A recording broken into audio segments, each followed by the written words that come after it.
Série O Bebê de Natália Rosimeire, temporada 1, Superpoderes.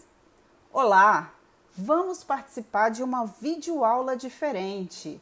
A série O Bebê de Natália Rosimeire conta a história de uma mãe que doou o sangue do cordão umbilical e placentário após o parto. Ao longo dessa temporada, os superpoderes, vamos descobrir por que essa doação pode ser tão importante. Não se esqueça de anotar as evidências para conseguir compreender o caso. E claro, você pode voltar às cenas quantas vezes precisar.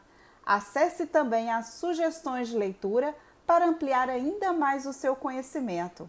Vamos explorar esse caso?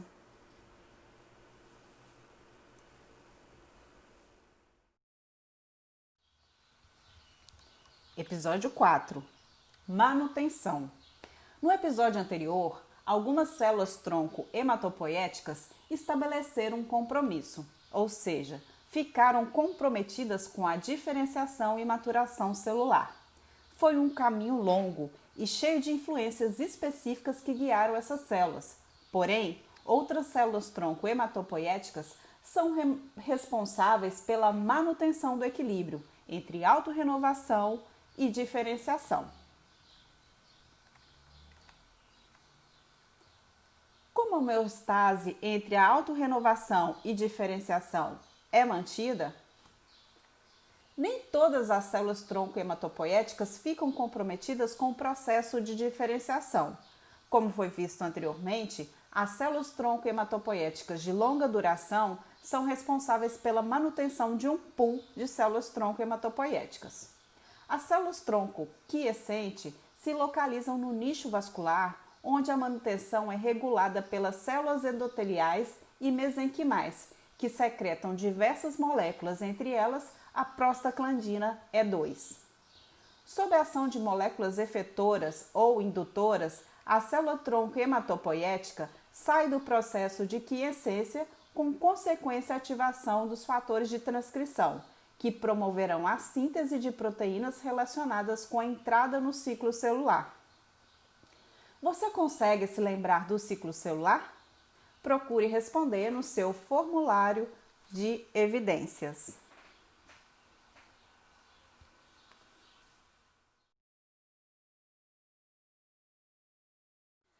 As células-tronco hematopoéticas entram no ciclo celular.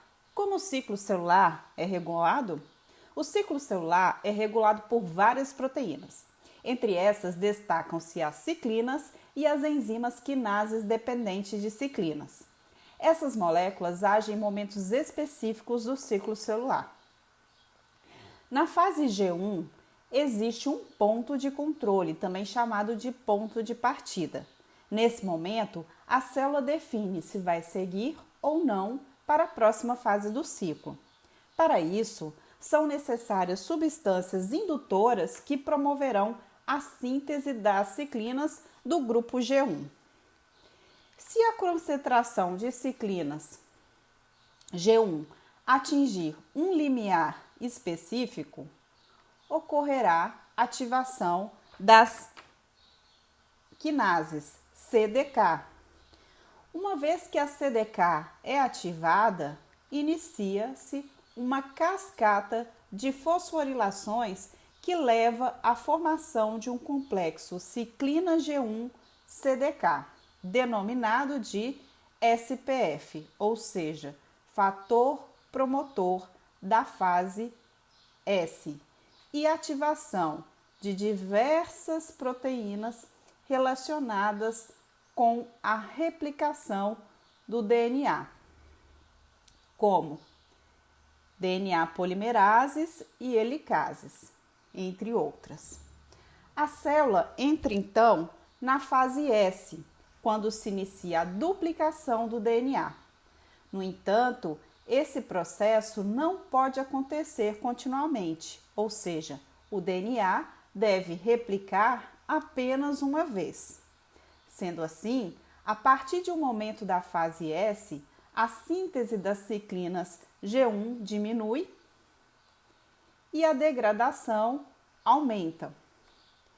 Como consequência, a concentração fica abaixo do limiar de ativação das quinases.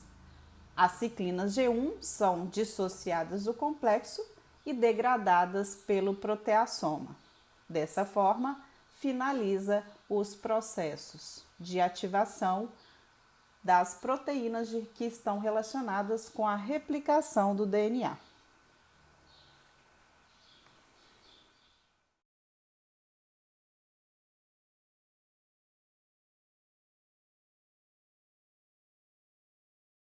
O que acontece após a fase S? A célula entra em uma pausa conhecida como fase G2. Esse tempo é fundamental para a atuação dos mecanismos de checagem. A replicação do DNA foi completa? Ocorreram erros que precisam de mecanismos de reparo? Nessa fase também é completada a duplicação dos componentes citoplasmáticos. No início da fase G2 também se inicia a síntese de outras ciclinas, as ciclinas do grupo M, e as quinases dependentes de ciclinas estão disponíveis para qualquer ação. Se a concentração das ciclinas M atingir um limiar, ocorrerá ativação da enzima quinase, CDK ou então CDC2. Seguirá então a formação de outro complexo, MPF, fator promotor da fase M, e a sequência de reações de fosforilação.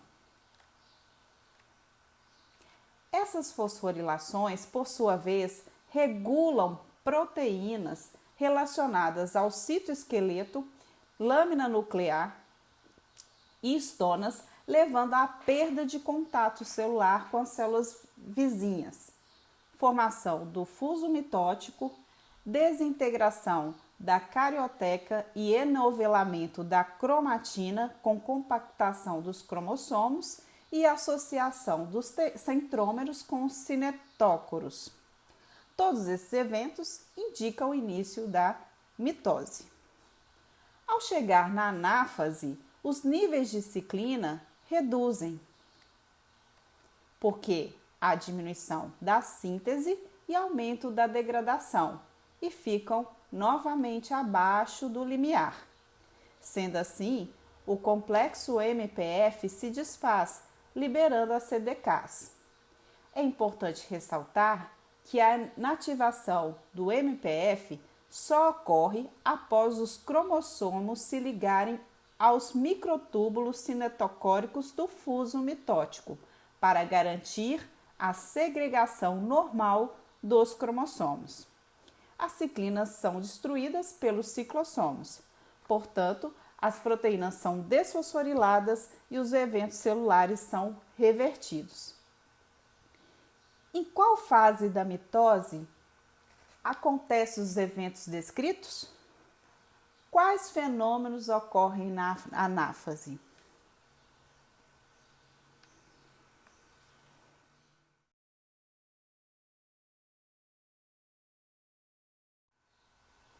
Vamos participar de alguns desafios sobre mitose? O que são as estruturas verdes e vermelhas? Qual é a composição dessas estruturas? Qual letra e fase corresponde à etapa após o início da síntese das ciclinas do grupo M? Qual letra e fase corresponde à redução e degradação das ciclinas do grupo M? O que ocorre nessa fase? Vamos ao desafio do episódio e vamos interpretar o gráfico então. Descreva os fenômenos incluindo a identificação das fases do ciclo celular. Ao final, explique a importância dessa regulação. Vamos lá explorar? Bom trabalho!